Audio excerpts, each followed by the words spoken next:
irmãos, graças a Deus por estarmos na casa do Senhor nesta noite, para uma vez mais aprendermos da sua palavra. E eu quero convidá-lo a abrir a sua Bíblia, no Evangelho segundo escreveu Lucas, no capítulo 18, para lermos a partir do verso 9, um texto para a nossa meditação. Lucas, capítulo 18, a partir do verso 9. Glória a Jesus.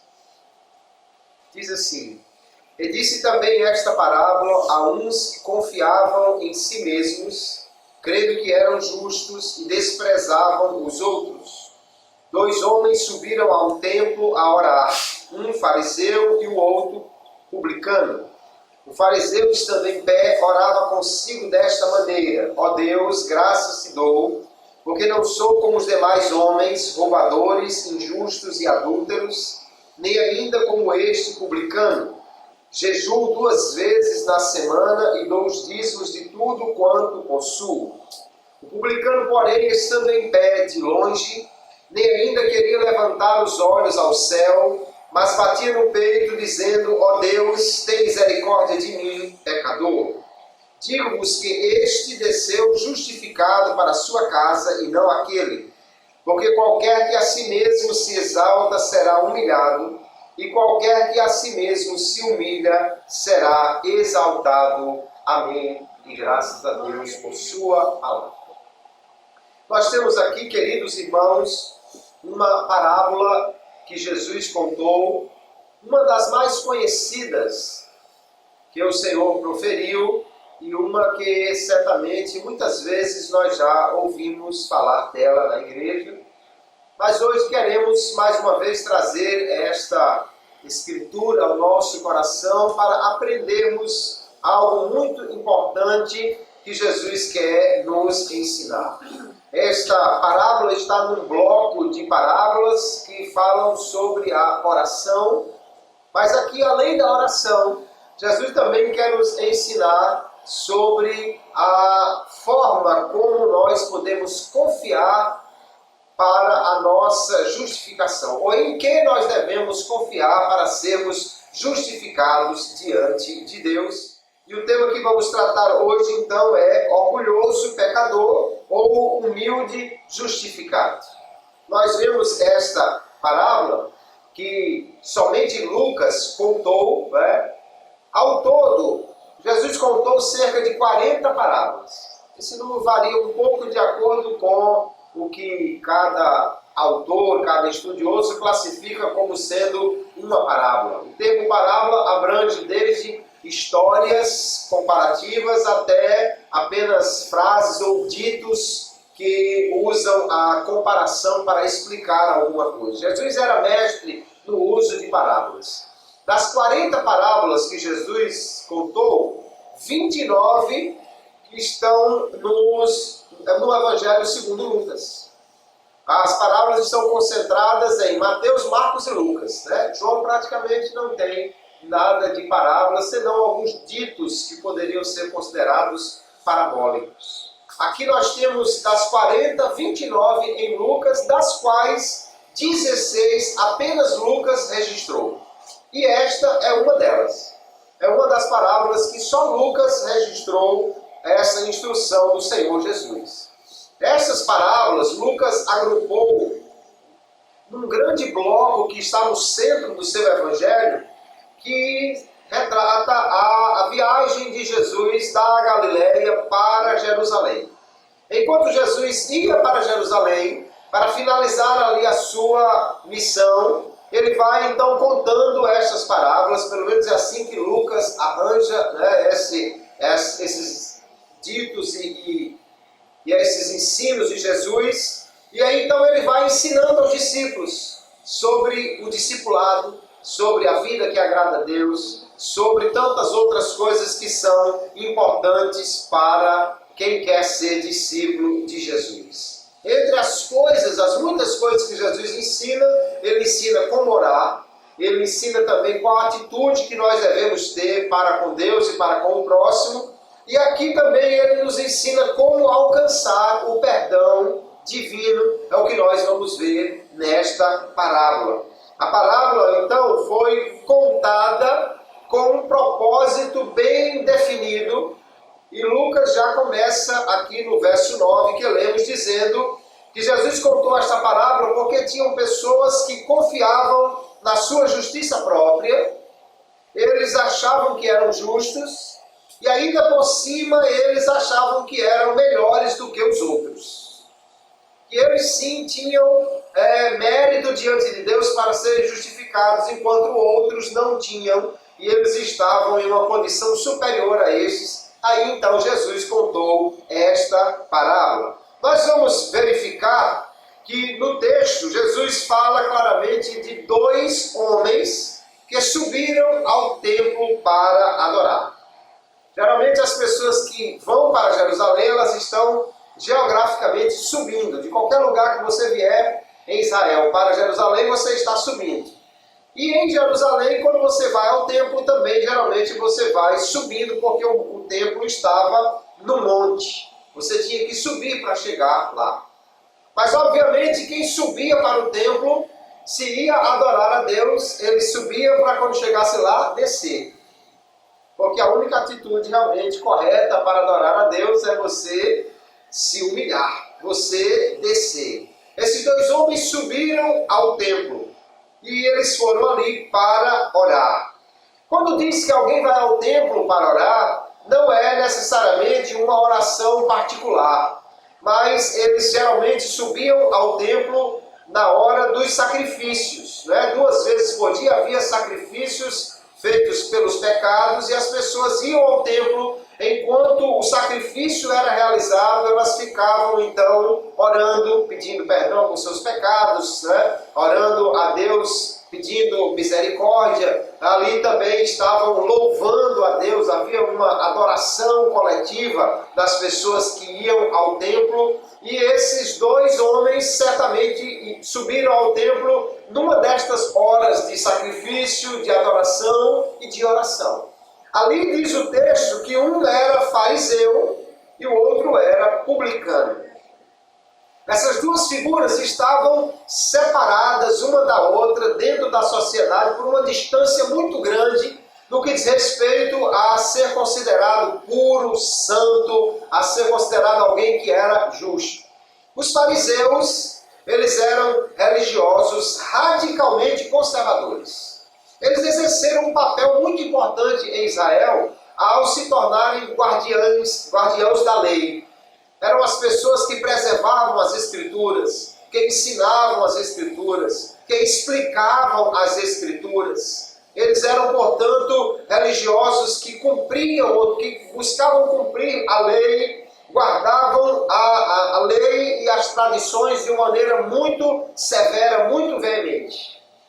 O problema é que muitas vezes os fariseus se esqueciam da essência da lei e guardavam apenas a aparência da lei. Ou eles, por se acharem guardadores da lei, eles se julgavam melhores do que os outros homens. E também muitas vezes eles vão às praças para orar, para jejuar, para fazer os seus atos religiosos, para ser vistos pelos homens, a fim de receber louvores deles. Então Jesus repreendeu muitas vezes os fariseus pela sua religiosidade hipócrita, porque muitas vezes eles valorizavam apenas a aparência das coisas e não o genuíno coração voltado para Deus, para o adorar. Lucas, no capítulo 11 mesmo, no verso 44, registra aqui a fala de Jesus dizendo: ai de vós, escribas e fariseus hipócritas, que sois como as sepulturas que não aparecem, e os homens que sobre elas andam não o sabem. Mateus vai dizer que essas sepulturas são caiadas. Exatamente, os judeus pintavam de branco as sepulturas para que fossem facilmente identificadas. Porque quem vinha, principalmente de outra parte do país, para adorar a Deus, principalmente nas festas, como na Páscoa, se ele tocasse numa sepultura, ele ficaria imundo por 7 dias. E, portanto, perderia a festa da Páscoa. Então, todo Toda sepultura era pintada de branco para que as pessoas já identificassem onde tinha alguma e não pisasse sobre ela, como Jesus está dizendo aqui que alguém fazia. O problema é que Jesus vai dizer, e Mateus registra, por fora é bem branquinho porque foi caiado, mas obviamente por dentro uma sepultura é cheia de ossos, carne podre, enfim, de podridão. Assim eram muitos dos fariseus, religiosos por fora, mas grandes pecadores por dentro. O fariseu vai ao templo para orar. Ali poderiam ter outros homens. Entre eles estava também aí um publicano. O publicano era um cobrador de impostos. Eram pessoas que eram desprezadas na sociedade, tidas como pessoas impuras, imundas. Eram considerados traidores porque estavam tirando dinheiro do povo para dar para Roma. Eles muitas vezes cobravam mais do que era devido, portanto eram considerados também corruptos. Eram pessoas tidas como a ralé religiosa, pessoas totalmente impuras. Então havia uma distância enorme entre esses dois homens aos olhos da sociedade. Os fariseus eram considerados justos, enquanto os publicanos eram considerados ímpios. Estavam os dois agora diante de Deus e ambos vão orar. Aqui Lucas fala dos escribas e fariseus murmurando contra Jesus, porque dizia que ele comia e bebia com publicanos e pecadores. Os publicanos entravam na mesma conta dos pecadores. E Jesus até usa às vezes a expressão publicanos e prostitutas como símbolo das pessoas mais pecadoras que tinha naquela sociedade. Então, publicanos e pecadores estavam bem separados no quesito de ser considerado puro, santo, e estavam agora os dois no templo para orar. Como era a oração do fariseu? Jesus disse que o fariseu é o primeiro que ele fala da sua oração. Ele estava em pé, ele orava consigo, ou alguma versão diz, ele orava de si para si mesmo, porque a oração desse homem não era uma oração a Deus, era uma oração de louvor a si próprio. Ele está orando de si para si mesmo, tentando mostrar para Deus como ele era bom, como ele era um homem justo, e como Deus era privilegiado de ter ele orando diante de Deus ali. Deus era para estar agradecido que o fariseu estava ali orando naquela manhã, porque ele era tão bom que estava realmente honrando o templo com a sua presença. Parece que essa era a ideia que o fariseu tinha na sua cabeça. Porque ele ora dizendo assim, ó Deus. Ele não diz, meu Deus, maravilhoso Deus, piedoso, temente Deus, clemente Deus. Não, ele diz somente, ó Deus, graças te dou, porque não sou como os demais homens, roubadores, injustos e adúlteros, nem ainda como este publicano. Ele está dizendo que é melhor do que todos os outros homens. Ele está se julgando superior àquelas pessoas todas que estavam ali. E agora ele vai exibir os seus grandes feitos como cumpridor da lei. Ele diz, eu jejuo 2 vezes na semana. Veja que ele cumpria muito mais do que a lei exigia, porque segundo Levíticos 16 e 29, a lei exigia apenas um dia de jejum no ano. E ele jejuava 2 vezes na semana. Segundo os historiadores, toda segunda e toda quinta-feira os fariseus jejuavam. E ele faz questão de dizer para Deus, como se Deus não soubesse, que ele jejua 2 vezes na semana e ainda ele dá o dízimo de tudo quanto ele possui. Ele se orgulha. Embora que o dízimo era para ser dado das colheitas, dos animais. Não se dava dízimo da casa que você morava, por exemplo, do jumento que você montava, mas ele diz que dava dízimo de tudo quanto ele possuía. Ele fazia muito mais do que a lei exigia, portanto Deus era obrigado a abençoá-lo e ele estava ali. Deus devia estar agradecido por ele ser tão bom e estar orando a Deus naquela manhã ali. É um homem orgulhoso. É um homem que se orgulha da sua religião, que se orgulha de ser um santo, que se orgulha de fazer muito mais do que a lei exige, se orgulha de ter méritos para a sua justificação. Ele acha que merece estar ali, que merece ser abençoado, que merece ser justificado e perdoado. Aliás, ele nem tem pecados para serem perdoados. É um homem que é santo demais. Mas ele não está percebendo que o seu orgulho matou a sua comunhão com Deus, porque Deus não tem proximidade com orgulhosos. Deus não tem comunhão com orgulhosos. E aí ele está simplesmente louvando a si mesmo, como ele é bom, como ele é maravilhoso e como ele é melhor do que as outras pessoas. Nós temos que perceber aqui, queridos, o perigo que ronda mesmo as pessoas que são tementes a Deus quanto ao orgulho. O orgulho é algo que é muito perigoso para um crente. Muito perigoso para alguém que se julgue piedoso, temente a Deus, cumpridor da lei, ou alguma coisa assim. O que é orgulho? Orgulho é sinônimo de altivez, arrogância, vaidade, presunção, vanglória. No termo grego utilizado aqui, orgulhoso é aquele homem que olha os outros por cima. Ele está acima de todos os homens.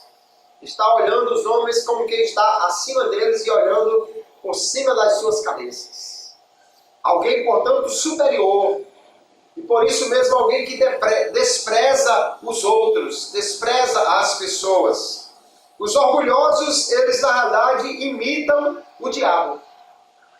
A Bíblia diz que a queda do diabo se deu exatamente por causa do orgulho. Lá em 1 Timóteo 3:6, Paulo diz que a ocasião da queda, o pecado do diabo foi o orgulho, a soberba. De fato, lá em Isaías 14, um texto que fala sobre o que Satanás declarou, né, quando quis rebelar-se contra Deus, e o profeta revela: e tu dizes no teu coração, eu subirei ao céu, e acima das estrelas de Deus exaltarei o meu trono, e no monte da congregação me assentarei da banda dos lados do norte, subirei acima das mais altas nuvens e serei semelhante ao Altíssimo. Quando ele está dizendo aqui que estaria acima das estrelas de Deus, ele não está falando dos astros, ele está falando dos anjos. Portanto, o que ele está dizendo é que ele vai ser superior a todos os outros seres celestiais e igual a Deus. Por pouco ele não quer ser maior do que Deus. É o orgulho. Qualquer homem orgulhoso está seguindo o caminho do inimigo, está imitando Satanás, que é o primeiro orgulhoso da história. Por isso Deus não tem nenhum prazer com o orgulhoso. A Bíblia diz que Deus atenta para o humilde, mas para o orgulhoso Deus não tem nenhuma comunhão. O texto, por exemplo, do Salmo 138 diz, verso 6, ainda que o Senhor é excelso, atenta para o humilde, mas ao soberbo conhece-o de longe.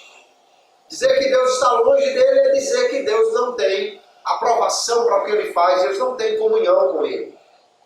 Tiago 4, verso 6 diz, antes da maior graça, portanto diz, Deus resiste aos soberbos, dá porém graça aos humildes. Os soberbos Deus empurra ele para trás, enquanto os humildes Deus favorece eles para frente. É você imaginar que o soberbo é um barco que Deus está soprando o vento contrário e está empurrando as ondas contra o barco dele. E o humilde é alguém que Deus está soprando o vento a favor e mandando a corrente também empurrá-lo para frente. Aí é mais fácil de seguir, né? O soberbo, então, não tem comunhão com Deus. Está aqui o fariseu, soberbamente orando, achando que é melhor do que os outros homens, que merece de Deus uma bênção muito grande, porque ele é digno, ele é alguém que faz por merecer. E não percebe que o seu orgulho em ser um grande religioso é exatamente o que separa ele de Deus, o que impede a comunhão com Deus. A Bíblia diz que a soberba do homem vai lhe trazer a queda, vai lhe trazer a ruína, vai lhe trazer a afronta. O soberbo está no caminho de cair.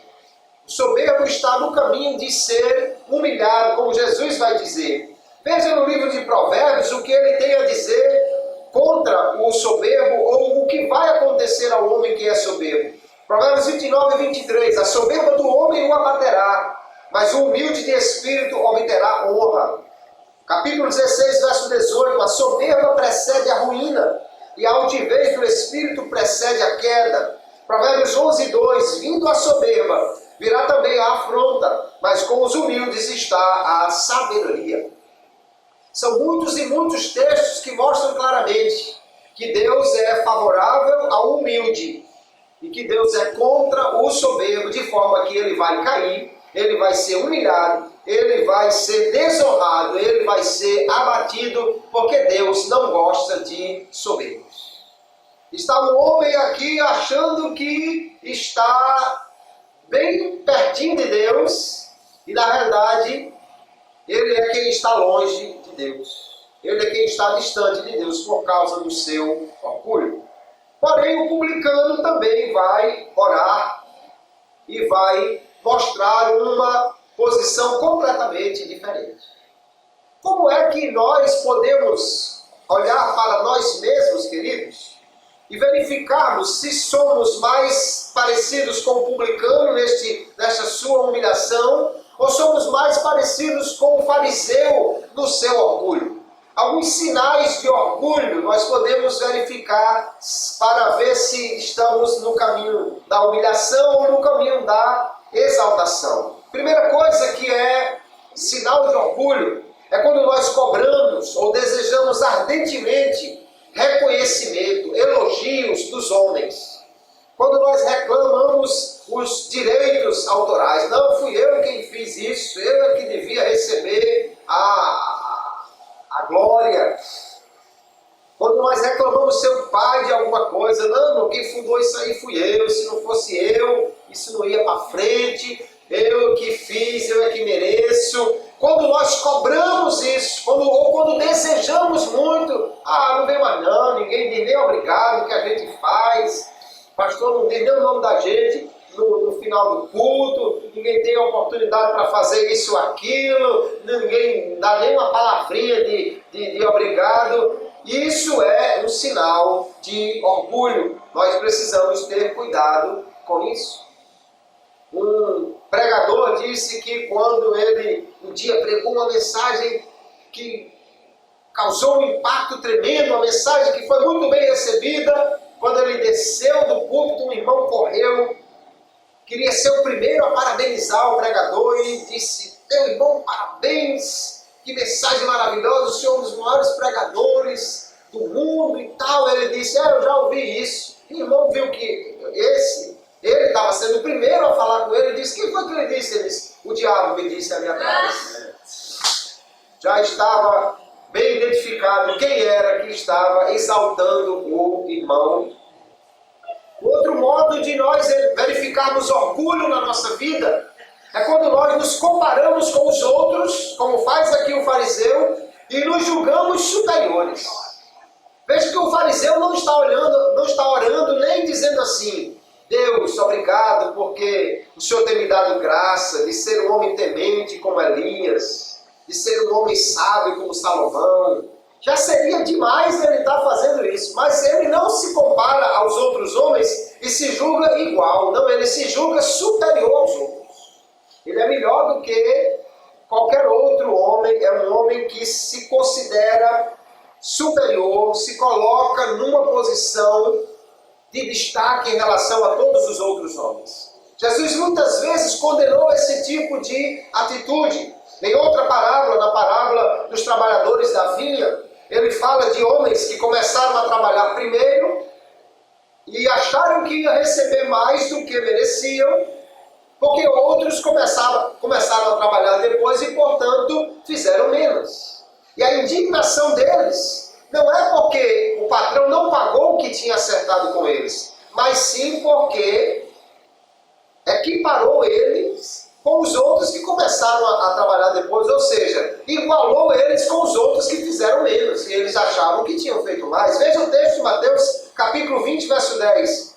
Vindo, porém, os primeiros, cuidaram que haviam de receber mais, mas do mesmo modo receberam um dinheiro cada um, e recebendo, murmuravam contra o pai de família, dizendo: estes derradeiros trabalharam só 1 hora, e tu os igualaste conosco, que suportamos a fadiga e a calma do dia. Ainda hoje tem gente assim. Ah, não, meu irmão, eu sou dos fundadores desse conjunto. Eu estou aqui há muitos anos. O camarada chegou agora, já quer ter mais oportunidade do que eu. Mal entrou no ônibus, já quer sentar na janela, né? Quer ser melhor do que quem está aqui há mais tempo. Não, eu tenho direitos adquiridos, eu tenho isso, mas galardão não é FGTS não, irmão.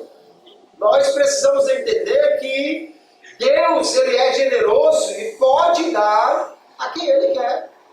Deus pode capacitar um irmão que acabou de aceitar Jesus e lhe dar dons que parecem mais extraordinários do que alguém que já está há mais tempo na igreja. Deus é livre para dar a quem Ele quer, porque afinal de contas ninguém merece coisa nenhuma. Então, quando nós nos comparamos com os outros e nos colocamos em situação superior, isso é um sinal de orgulho. Também é um sinal de orgulho quando nós nos alegramos quando o outro erra, ou ficamos tristes quando ele acerta. Alguém diz: ó, tá vendo? Tá nisso, o pastor foi consagrar aí, ó, gente mais novo do que eu, olha agora aí, problema. Ou dizer: mas rapaz, isso aqui é uma coisa, eu sou mesmo mole, viu? Porque esse camarada chegou agora na igreja e já está aí tendo uma oportunidade, já está abençoado, já isso, já aquilo e tal, e eu que estou aqui, ninguém lembra de mim, ninguém me vê, não sei o quê. Ele está triste com o sucesso do irmão. Ele está alegre se o seu irmão tropeçou, se o irmão caiu. Mas a Bíblia nos manda, Romanos 12, 15, alegrar com os que se alegram e chorar com os que choram. O que é mais fácil, se alegrar com os que se alegram ou chorar com os que choram? Alguém um dia disse: não, é mais fácil se alegrar com os que se alegram. Não. Alegrar com os que se alegram é o seguinte: você está demitido, está desempregado, mas vai se alegrar porque o irmão foi promovido no trabalho dele. Você está com a bicicleta, com o pneu furado e vai dar graças a Deus porque o irmão trocou de carro. Isso é se alegrar com os que se alegram. O orgulhoso não consegue fazer isso, porque ele acha que merecia mais o carro novo do que o irmão que acabou de trocar. Não saber lidar com críticas. Se alguém diz qualquer coisa: eu preciso que ninguém me diga nada não, eu sei fazer. Se alguém quer dizer alguma coisa, lá vem você, só sabe criticar, mas ninguém quer fazer, porque eu que fiz, eu que comecei, eu que me esforcei, eu isso e aquilo. Isso é sinal de orgulho. Nós precisamos verificar o nosso coração para ver se estamos mais parecidos com o fariseu do que com o publicano. Porque muitas vezes na igreja encontramos pessoas assim, que são orgulhosos, que acham que merecem. Eu já vi gente que foi embora no meio do culto porque não teve oportunidade. Já vi gente que saiu chateado e disse: não volto mais nessa igreja, que o pastor nem me apresentou direito, não deu oportunidade nem para fazer uma oração. Isso é orgulho. E nós precisamos tirar isso do nosso coração, porque nós vamos ver que Jesus vai dar o veredicto final, dizendo que o orgulhoso não é abençoado, não alcança nada de Deus. Orgulho é algo muito perigoso que nós precisamos tirar da nossa vida.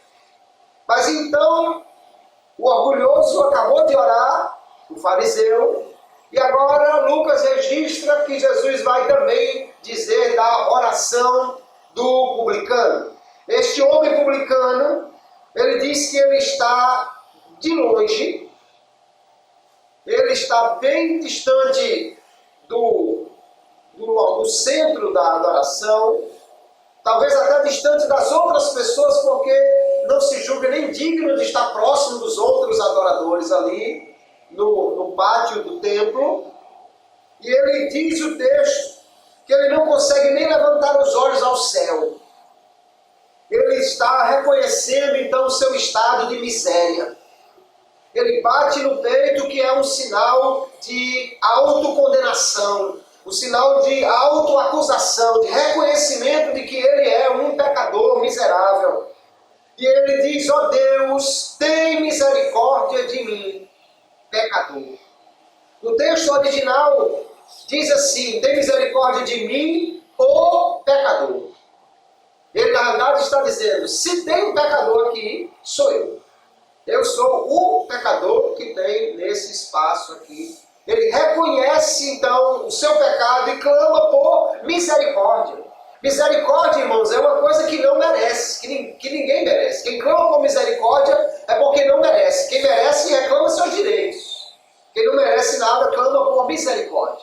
Ele está fazendo como o salmista Davi quando pecou. No Salmo 51, verso 1, ele diz: tem misericórdia de mim, ó Deus, segundo a tua benignidade. Por que se pede misericórdia a Deus? Porque Ele é bom. Apaga as minhas transgressões segundo a multidão das tuas misericórdias. Deus é aquele que tem misericórdia, um Deus misericordioso, um Deus que perdoa, um Deus que dá a segunda chance, um Deus que é capaz de tirar o pecado do homem. Ele mesmo providenciou isso, e de ter misericórdia e não aplicar a pena que é devida. É por isso que nós voltamos para Deus e clamamos por misericórdia, porque Ele é maravilhoso. Esse homem ficou de longe, é um sinal de reverência. Ele não tem coragem nem de chegar para perto. Esse homem veio penitente, está batendo no peito, sentindo o peso dos seus pecados. Esse homem não está pensando nos outros. Ele não está procurando ver se tem um pecador maior do que ele. Ele não está vendo se tem uma prostituta ali. Ele não está procurando ver se tem um gentil ali. Ele está dizendo: o pecador sou eu. Eu sou o pecador. Eu sou o homem miserável que precisa da misericórdia. Ele se sente ali como o único pecador da terra inteira. O pecador sou eu. Ele, portanto, chega diante de Deus sem nenhuma boa obra, sem nenhum feito que mereça nota. Ele não tem nada para se justificar, não tem nada de que se gabar. Ele, portanto, vem humilde, reconhecendo a sua pequenez, o seu estado miserável, a sua indignidade, e clamando a Deus por misericórdia, por compaixão, por perdão. Lembre-se que ele está fazendo esta oração enquanto o sacrifício está sendo feito lá dentro do templo. Ele está no pátio do templo, né? Os judeus, de uma maneira geral, as pessoas não entravam dentro do templo em si, só os sacerdotes ficavam ali dentro, no altar e no santo lugar e no santo dos santos. Só uma vez por ano o sumo sacerdote entrava. Todos os judeus ficavam no pátio dos homens. As mulheres e os gentios ficavam no pátio exterior. Esse homem está no pátio dos homens e está orando. Mas lá dentro está sendo feito um sacrifício pelo pecado. Então ele está orando porque ele veio também com fé, crendo que o sacrifício que está sendo feito lá dentro, por trás do véu do templo, da entrada do templo, é suficiente para trazer reconciliação com Deus, propiciação pelos seus pecados. Então ele clama por misericórdia e crê que o sangue que está sendo oferecido lá dentro é a única coisa que pode trazer perdão para os seus pecados. E aí nós vemos, queridos irmãos, que Jesus vai encerrar esta sua parábola dizendo que quem desceu justificado para a sua casa Foi este publicano, este miserável pecador, e não o fariseu que se julga justo. E Jesus diz, porque qualquer que a si mesmo se exalta será humilhado, e qualquer que a si mesmo se humilha será exaltado.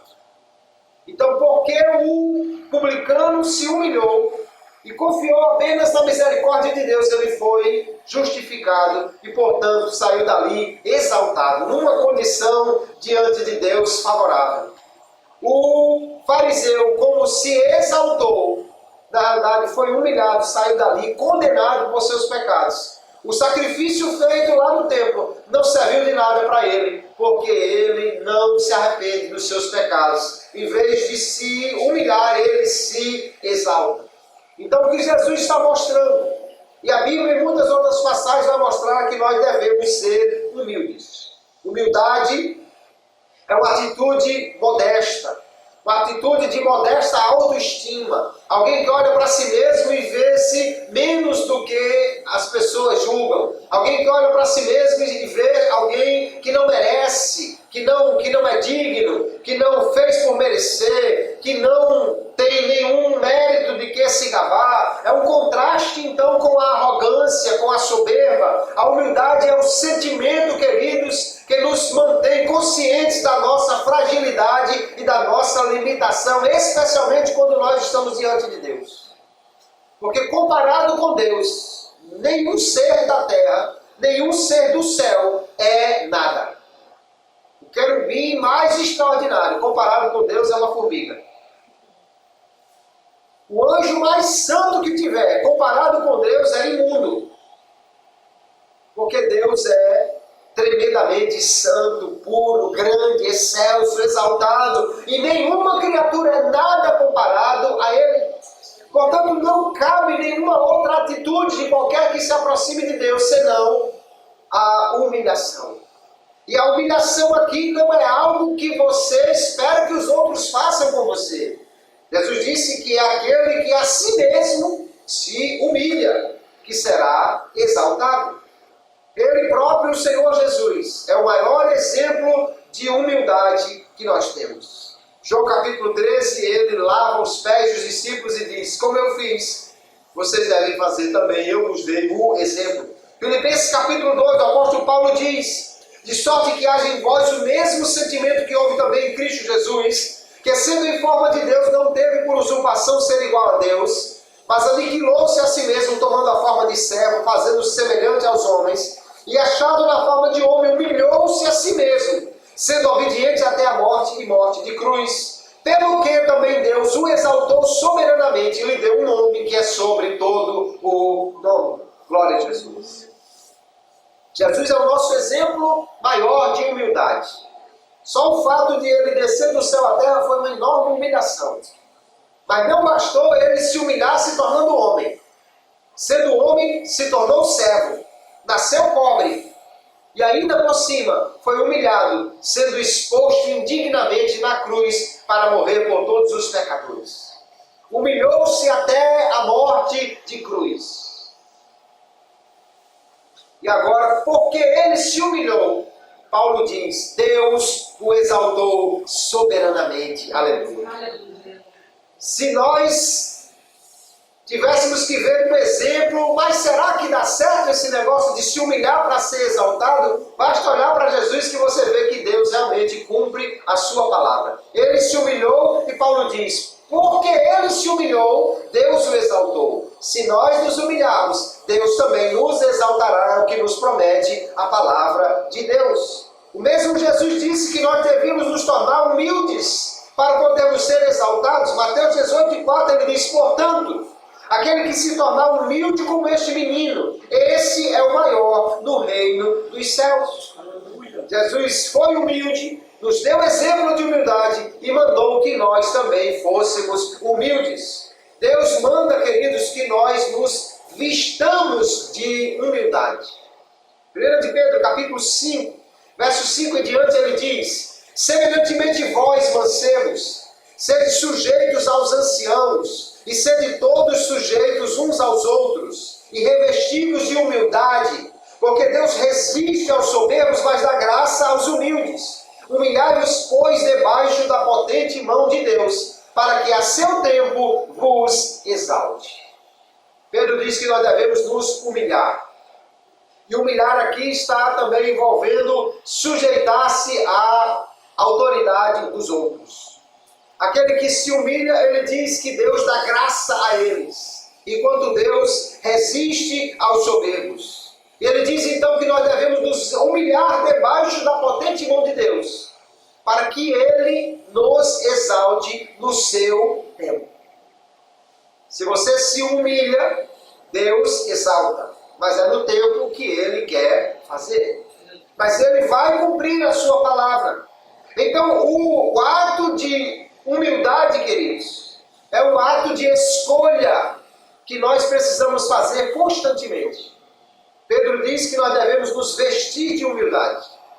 Humildade, então, é como uma roupa que você escolhe qual que vai vestir. Diante de uma situação que você poderia se exaltar ou se humilhar, é como se você abrisse o guarda-roupa da alma e está lá a roupa da humildade e a roupa do orgulho. A roupa da humilhação e a roupa da exaltação. Você escolhe qual vai vestir. É um ato deliberado. Não é uma coisa que você já nasceu humilde ou já nasceu orgulhoso. É uma coisa que você escolhe fazer diariamente. Em muitas situações do dia a dia, nós podemos escolher se vamos nos exaltar ou se vamos nos humilhar. Nós olhamos para esse texto e vemos que ele nos mostra dois verbos ativos.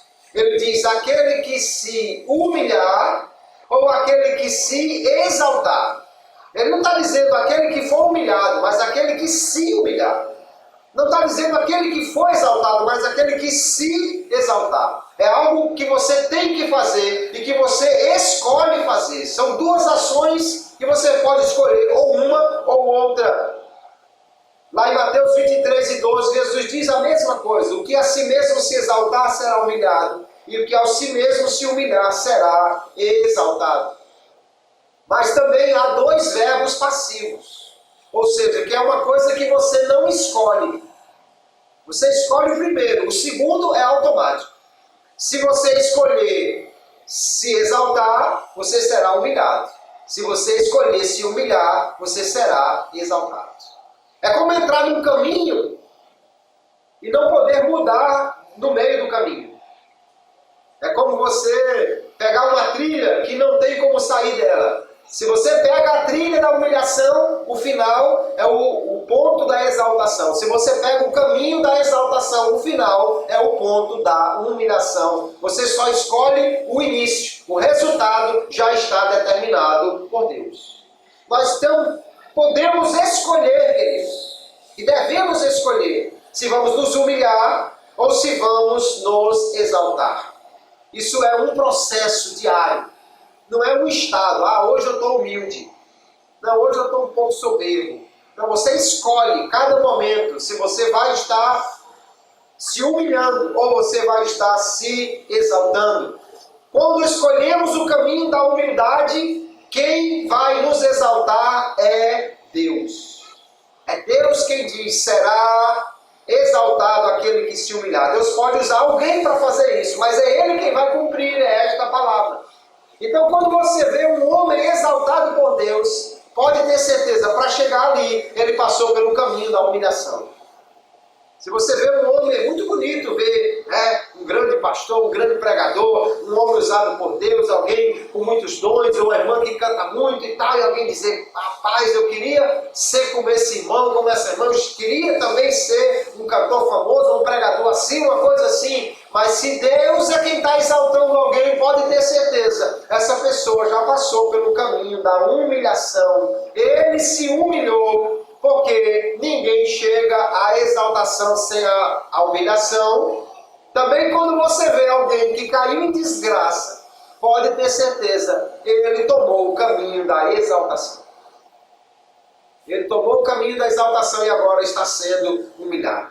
Grandes pregadores, grandes pastores, grandes cantores começaram às vezes muito bem, mas entraram pelo caminho da exaltação e de repente caíram, desapareceram, caíram em desgraça. O que foi que houve? Será que foi um acaso? Será que foi o mercado que é muito competitivo? Será que foi? Não foi nada de mercado nem do acaso.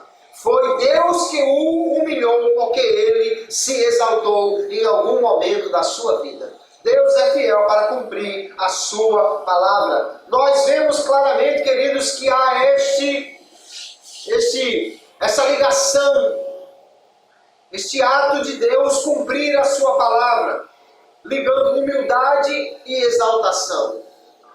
A Bíblia diz que diante da honra vai a humildade. Ou seja, alguém se humilha e ele depois então é honrado. Quem quiser ser honrado por Deus, então precisa se humilhar. E Jesus, como já vimos em Filipenses, é o nosso grande exemplo. Provérbios 15:33, o temor do Senhor é a instrução da sabedoria, e diante da honra vai a humildade. Provérbios 18:12, antes de ser quebrantado, eleva-se o coração do homem, e diante da honra vai a humildade. Veja, quem se humilha vai encontrar a honra, mas aquele que é quebrantado é porque elevou o seu coração. Há muitos textos na Bíblia combinando com o que Jesus disse, atestando a mesma verdade que Jesus disse: aquele que a si mesmo se humilhar será exaltado, e aquele que a si mesmo se exaltar será humilhado. Veja que há um ditado popular que fala bem diferente do que a Bíblia está dizendo. E às vezes eu vejo alguém citando na igreja o ditado como se fosse a verdade bíblica, mas não é. O ditado diz assim: os humilhados serão exaltados. Às vezes o irmão lá no trabalho dele está sendo espizinhado por alguém e ele diz: mas não tem nada não, porque os humilhados serão exaltados. Isso não é um sentimento de quem é humilde. Isso é um sentimento de vingança. Parece muito mais um sentimento de soberbo do que um sentimento de humilde. E o que a Bíblia diz não é: os humilhados serão exaltados. Eu digo que na realidade os humilhados eles já foram exaltados. Eles se exaltaram, por isso que agora eles estão sendo humilhados. O que a Bíblia diz não é aquele que é humilhado, mas sim aquele que a si mesmo se humilha. Esse é que será exaltado. Às vezes o irmão, a irmã, no trabalho, na rua, em qualquer situação, engrossa o pescoço, quer achar que não, eu sou servo de Deus, no giro de Deus, eu tenho que ser exaltado na terra, porque Deus me fez cabeça e não cauda, e não sei o quê. E aí então quer se exaltar. Aí é humilhado e depois ainda fica: mas não tem nada não, meu Deus, vai dar vingança, porque os humilhados serão exaltados. Não, se você se humilhar, aí é que Deus vai lhe exaltar. Mas se você engrossar o pescoço e cobrar que seja exaltado porque você merece, aí é que você vai ser humilhado, porque o que se exalta será humilhado. E nós já vimos que cobrar reconhecimento é um sinal de orgulho. Nós vamos encontrar então, queridos, aqui muitas recomendações da Bíblia, para que nós possamos olhar para nós mesmos com modéstia. Isso não quer dizer que você vai dizer: ah não, irmão, eu não sou ninguém, não sei fazer nada, não mereço nada, eu não devia nem estar na igreja, não me dá oportunidade não, eu não vou cantar, não vou fazer nada não. Não, não é isso. É você reconhecer quem você é. E olhar para si mesmo com modéstia. Não achar que você é a última Coca-Cola gelada do deserto. Você é uma pessoa que recebeu dons e talentos de Deus. Amém. Use isso para a glória dele. Faça para a glória do Senhor. Seja realista quanto à sua real capacidade. Gálatas 6:3 diz que aquele que pensa que é alguma coisa não é nada. Nós somos provocados pela palavra para não pensar de nós mesmos mais do que convém, mas saber o que Deus realmente deu a cada um de nós para usarmos para a glória dele na sua obra ou em qualquer lugar onde nós possamos exercer alguma atividade. Aqui então nós temos dois caminhos diferentes: o caminho do que se exalta e o caminho do que se humilha. Haviam dois homens no templo, os dois subiram. Lá no templo só um desceu. Aí os dois desceram, mas só um desceu justificado. Os dois homens foram adorar. Só que um adorou a Deus, o outro adorou a si mesmo. Ah, como eu sou maravilhoso. Ah, como eu sou justo. Glória a ti, irmão, que você é uma bênção. Um deles desprezava os outros. O publicano desprezava a si mesmo. Eu sou um pecador. Um exigiu o reconhecimento. Deus, eu jejuo muito mais do que a lei exige. O outro implorou por misericórdia. Um humilhou-se e foi justificado. O outro exaltou-se e voltou vazio para casa.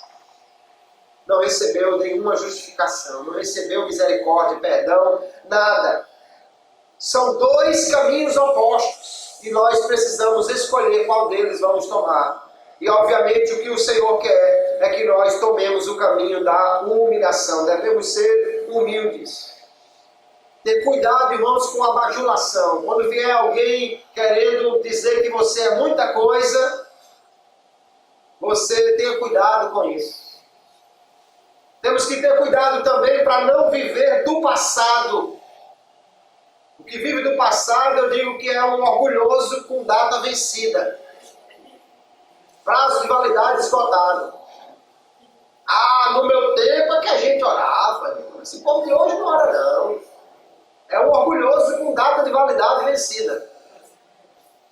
Eu, quando era jovem, é que eu evangelizava, saía daqui, não sei para onde. Os jovens de hoje não fazem nada.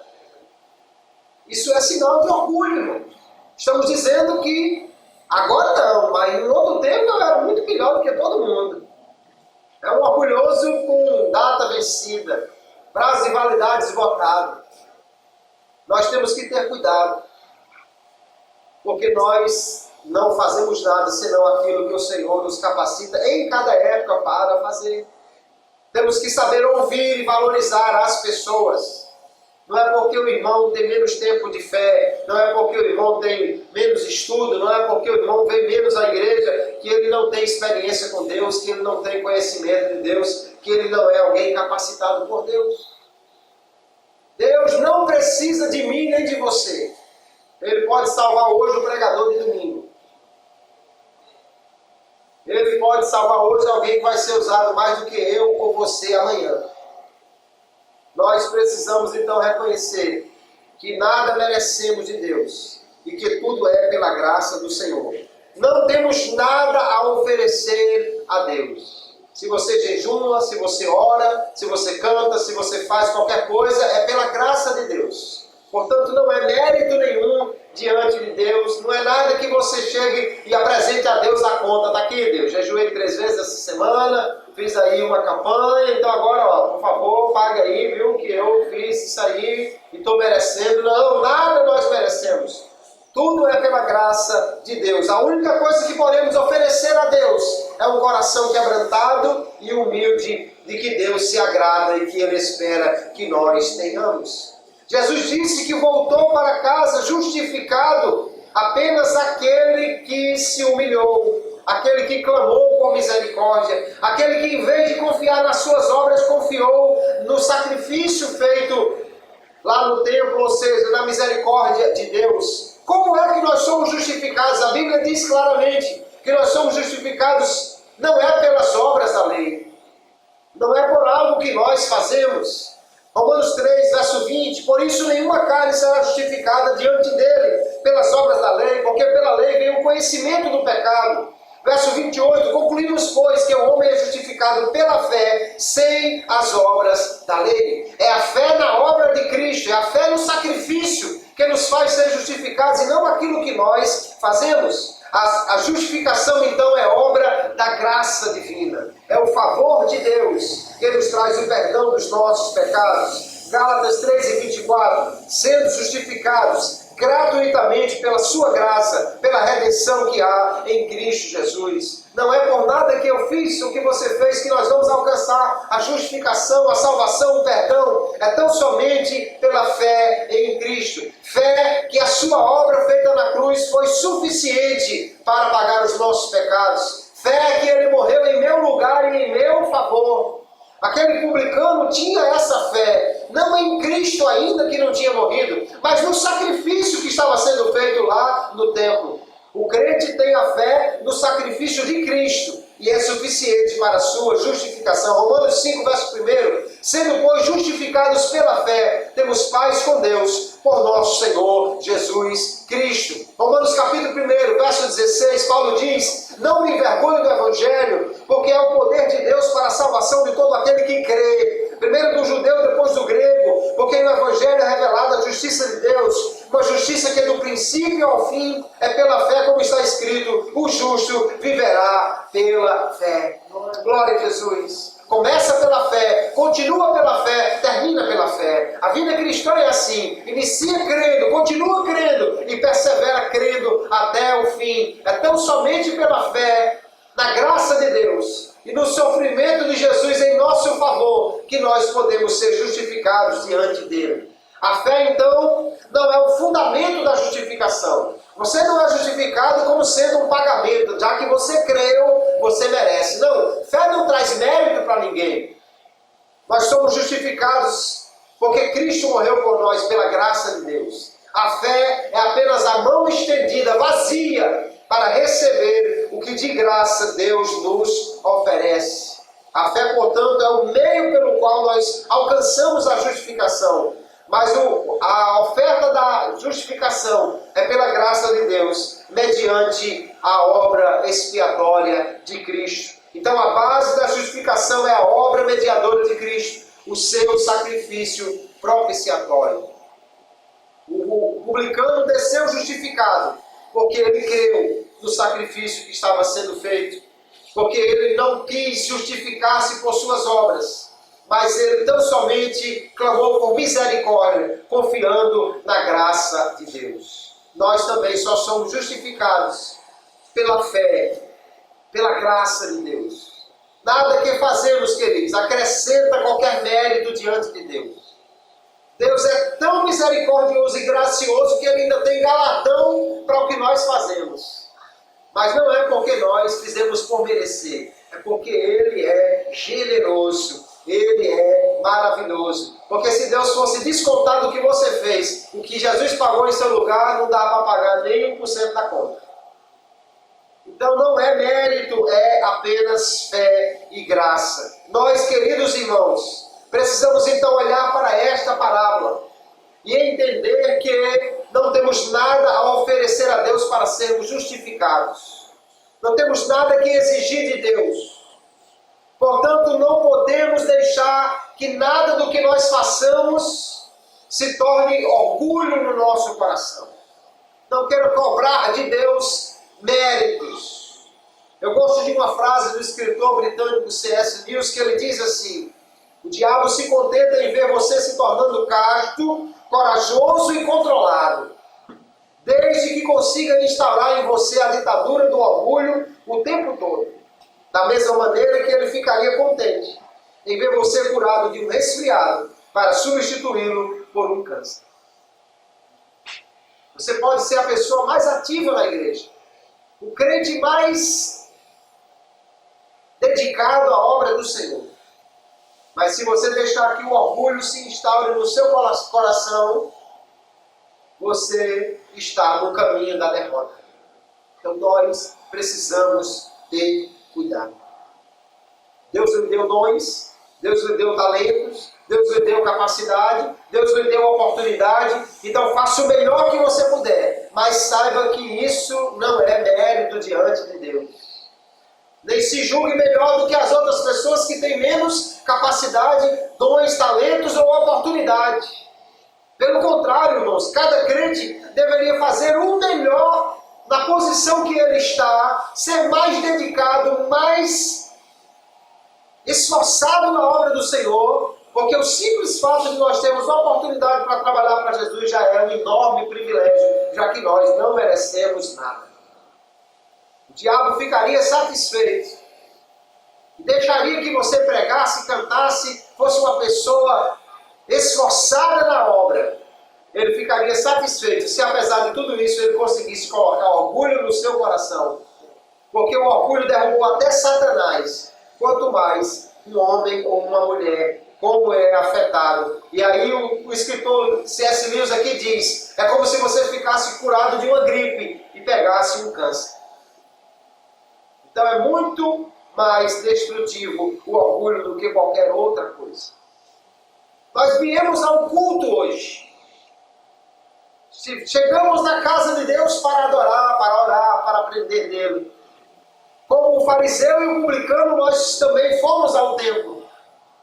A pergunta não é como nós chegamos aqui. A pergunta é como nós iremos para casa.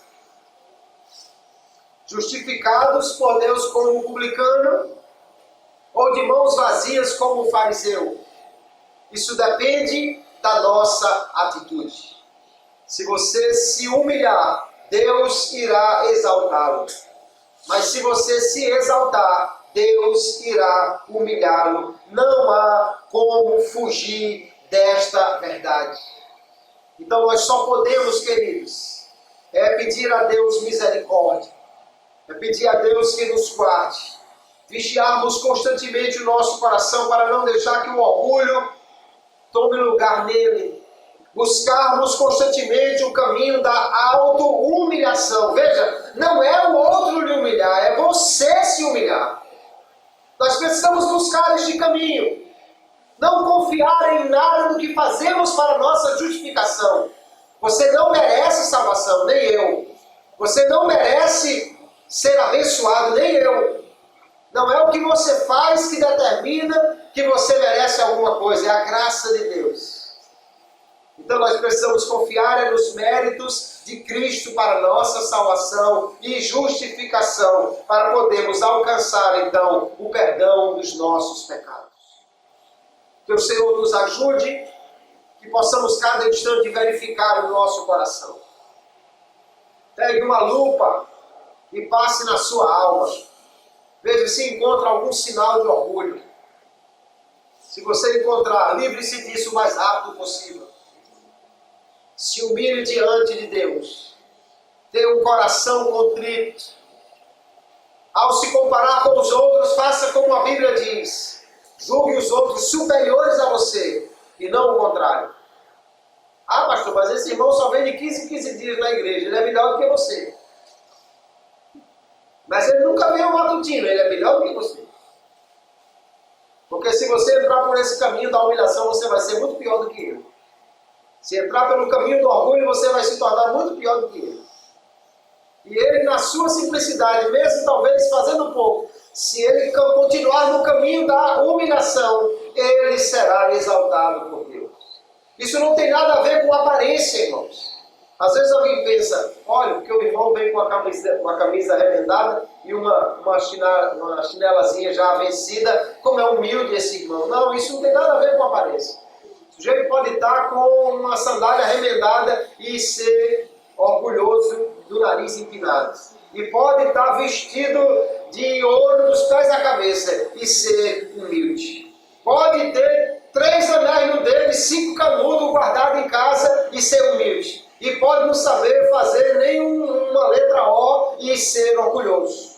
Não tem nada a ver com o que você tem, nem com a sua aparência. Tem a ver com as nossas atitudes, a atitude do coração e como nós nos vemos a nós mesmos, diante dos homens e diante de Deus. Portanto, vamos entrar pelo caminho da humilhação, perseverar neste caminho. Deus, a seu tempo, exaltará aquele que se humilhar. Porque se trocarmos de caminho para o caminho da exaltação, o final será a derrota, o final será a humilhação. E é Deus quem vai tomar partido contra o orgulhoso e ter certeza que a sua palavra se cumprirá para que ele seja derrotado. Vamos então, cada dia orar como publicano, cada dia nos humilhar diante de Deus, confiar tão somente nos méritos de Cristo para a nossa salvação e seguir firme no caminho da humilhação. Deus, a seu tempo, exaltará cada um que assim fizer e que Deus abençoe a todos, em nome de Jesus. Amém.